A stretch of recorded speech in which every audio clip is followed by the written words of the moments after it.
Welcome to A Day in the Life of a Fat Activist.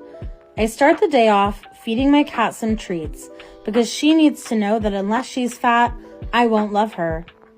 Then I took a bath because I am far too lazy to stand and need to preserve all the calories that I can for the day. Then I filmed some TikToks, making sure to glorify obesity and show everyone how cool and trendy it is to be fat. On my way to the doctor's, I stopped at Dunkin' and got the sugariest coffee possible and ate 24 donuts. At the doctor, I made sure he knew that I knew more than him, and I berated him over any medical advice or testing he wanted to do. After that, I headed to my yoga class, where instead of taking the class, I sat in the back and yelled at everyone, telling them to stop exercising and to get fat instead. Because being skinny is bad. Cheers. Stay fat, y'all. The woke mob rampaging through the streets metaphorically in Western Europe and North America, but you will not find them here. Cześć, greetings from Warsaw, the capital of Poland. So this video I'm going to outline how you can escape the woke madness of the West, of Western Europe and North America, by coming here to what I call New Europe. So countries like Poland, Latvia, Moldova, Ukraine. And I'll also be outlining what wokeness actually is and what it is not. So let's get into it. SAR Experience. As a proviso to this video, I'm going to be contrasting the 5 core countries of the Anglosphere, namely the US, Canada, United Kingdom, Australia, and New Zealand, with countries in what I refer to as New Europe. So that's parts of Central and Eastern Europe. So examples of that would be the Baltic states, Poland, Romania, Moldova, Ukraine. Wokeism may pertain to a lesser extent in other parts of the collective West, but for the purpose of this video, I'm going to focus mainly on those 5 core countries of the Anglosphere versus New Europe. So what is wokeism? What do people mean by being woke? So it's a range of beliefs and attitudes that encompass prioritizing social justice, equity, and awareness of issues related to discrimination in general, kind of broadly. So maybe sexism, racism, homophobia, transgenderphobia, and other forms of oppression. And basically this manifests itself in what's known as social justice activism, right?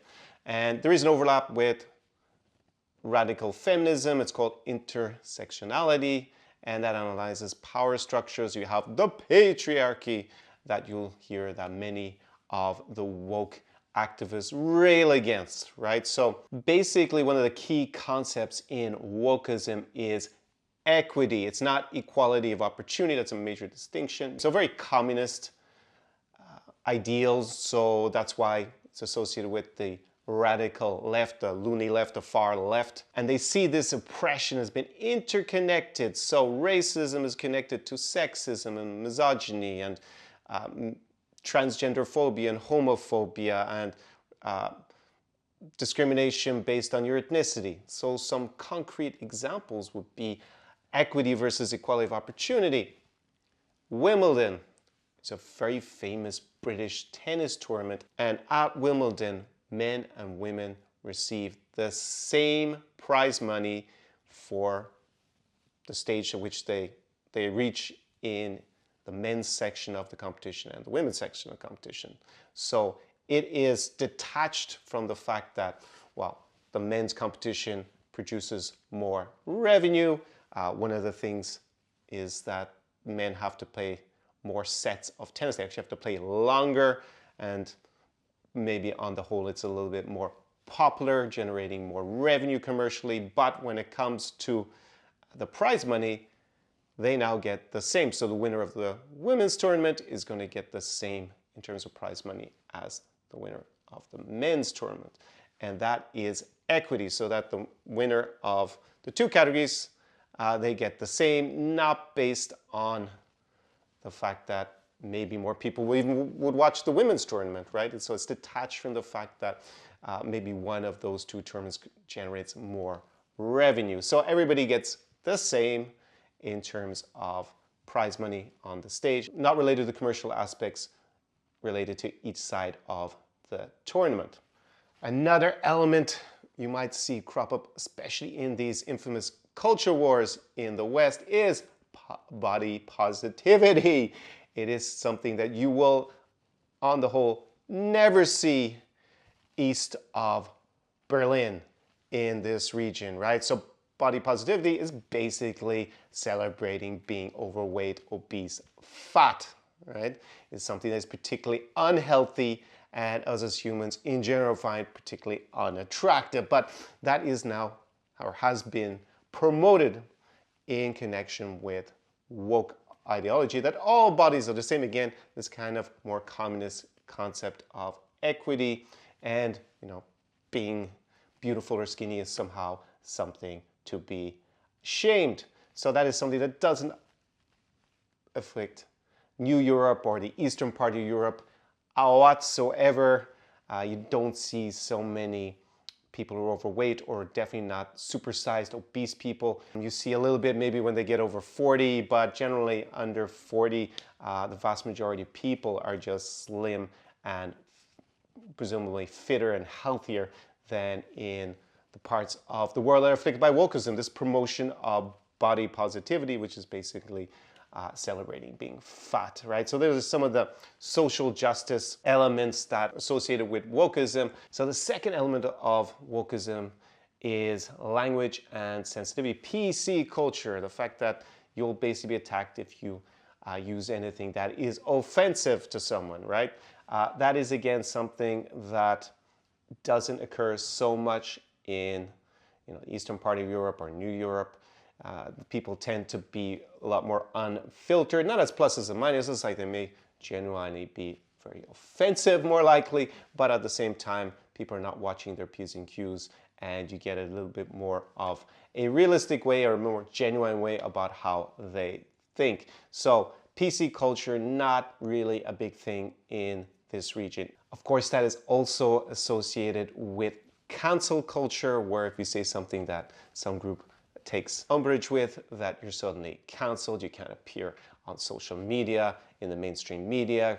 You get dropped by all your commercial sponsors just because one group decides that it's in their interest to feel offended. So you don't have this kind of extreme victim mentality that is fostered by woke culture in general. That is not so prevalent here in the eastern part of Europe. And even if there is obviously a little bit of local sensitivity or overlap with woke culture, just by moving to Eastern Europe, or New Europe as I refer to it as, from say US, where it's extremely polarized, or Canada, probably the same going to be to a certain extent in other parts of the Anglosphere, so like Australia or the United Kingdom.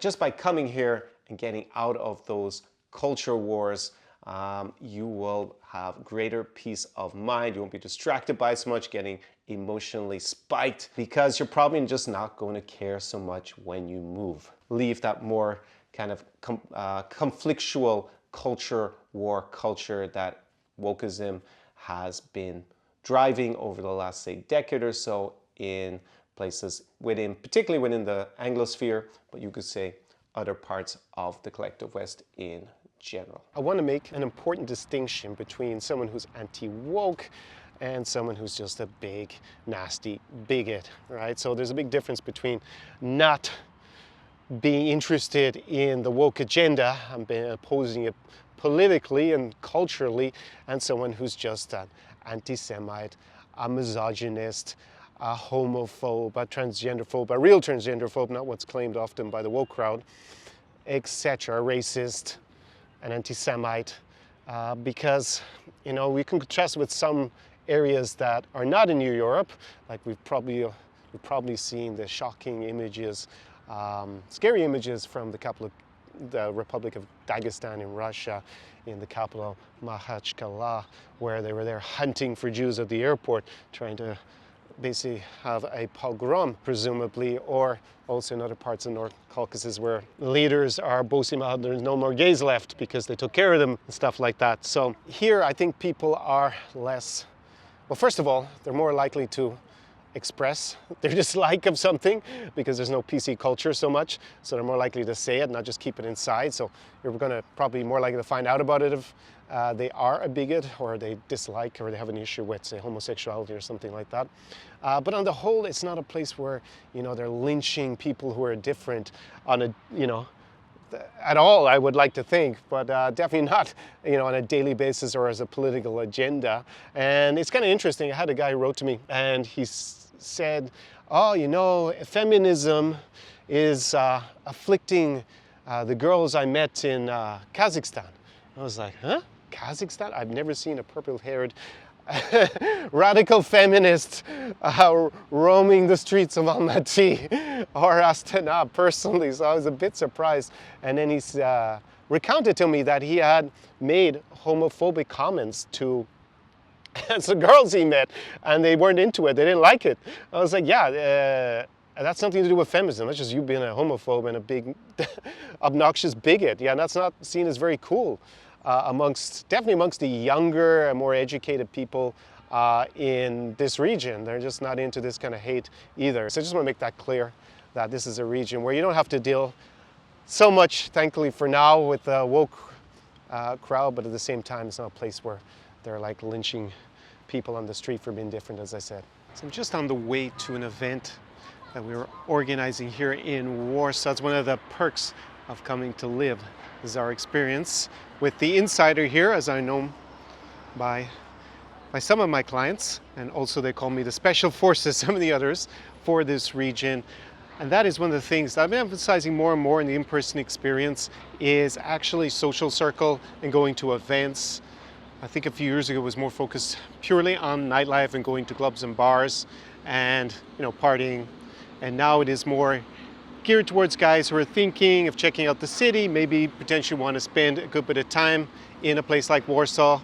Can be also Chisinau, Moldova, Almaty, the almighty city in the south of Kazakhstan, ridiculously hot Riga, the capital of Latvia, as well as here. Unfortunately, with the Russo-Ukrainian war, I am not going currently with clients to Ukraine, Russia, or Belarus. But this place compensates pretty well, I have to say. It's actually a massive diaspora of Belarusians and Ukrainians here in the city of Warsaw. Some estimates have it around 20%. And at times in the center here it feels more than that, I would say. It feels more like probably 30%. The things that I emphasize here are not just coming to escape the wokest mobs in the West, as I said, metaphorically speaking, but also, you know, take advantage of superior cost of living. Like, on the whole, you get better value for your money here in this region, what I refer to as New Europe. So countries like where I've been bringing my clients, Poland, Moldova, Latvia, Kazakhstan.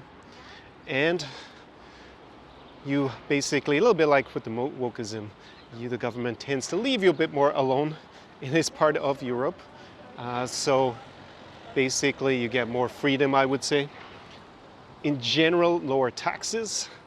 And of course, it would be remiss of me not to mention the superior dating options, vastly superior, connected to the wokeism. You don't have so much promotion of obesity and fatness here. You don't have this mentality that being big is beautiful.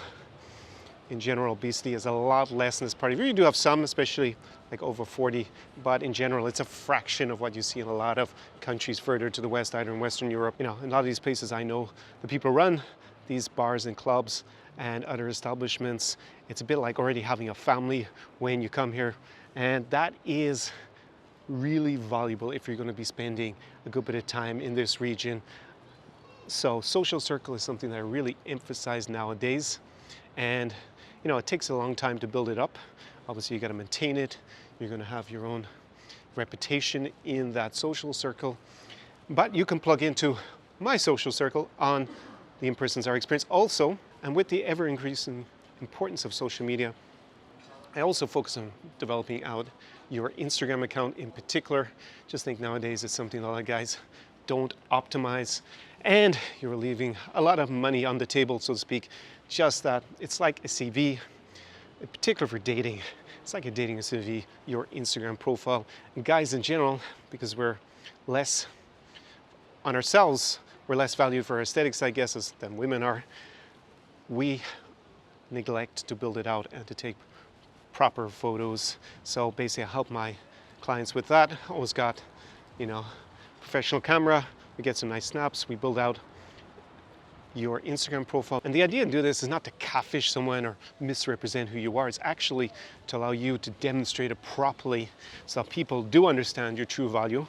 I do work with clients who have some value. It is by application only. You need to apply. I do not take everybody. I do have a reputation around these parts, so not going to take everybody who isn't a good fit for sure. And it also wouldn't be good value for you if you're not the right kind of person who's going to revel in this kind of environment before you go and fill out your application. It's going to be down below in the description. Please go and check out 2 playlists if you haven't already. One is going to cover the cities here in this part of Europe where I bring my clients. Also got some previous vlogs that I did in cities that I don't go to anymore, but it'll give you more of a flavor of the Zara experience, in-person experience. And also then we have the second playlist, which is like my tutorials for dating, the 9s and 10s of this region. Uber beautiful, so go check all of that out before you apply. So in the words of Canuck ice hockey legend Wayne Gretzky, who has origins from Belarus, Ukraine, and Poland, you miss 100% of shots you never take. So I am wanted over there for the event, so I better go. Let's me and do widzenia. Zara Experience.